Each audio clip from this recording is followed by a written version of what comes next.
Well, meanwhile, this afternoon, we're getting a better picture of the rise of cases in Ohio. Yeah, the new CDC map is out, and take a look. Several counties now in the red, which means high transmission.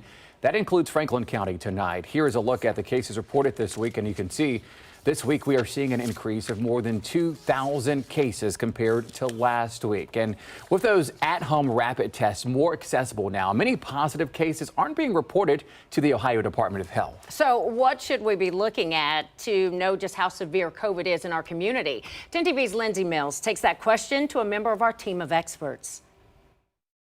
Across the country, the highly contagious BA.5 subvariant now accounts for 78% of all COVID infections in the United States. The CDC says we're averaging more than 120,000 cases a day, but the actual number is expected to be much higher. Are those case numbers still an accurate representation of COVID in our community?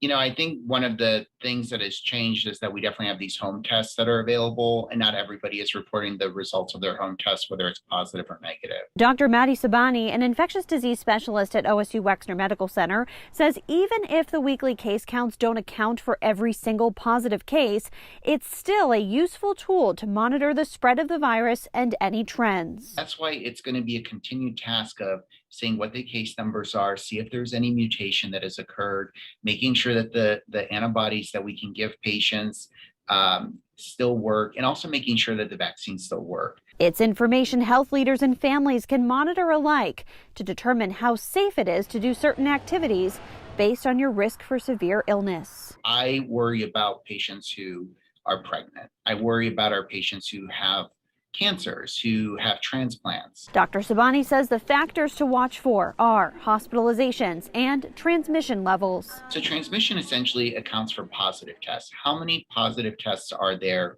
based on a population in that area? This as wastewater samples continue to be collected and tested for the virus. Definitely another tool that we can use to look at and see how much COVID is in there in the community. You can see the data on the CDC's wastewater metric map. In Columbus, Lindsay Mills, 10 TV News.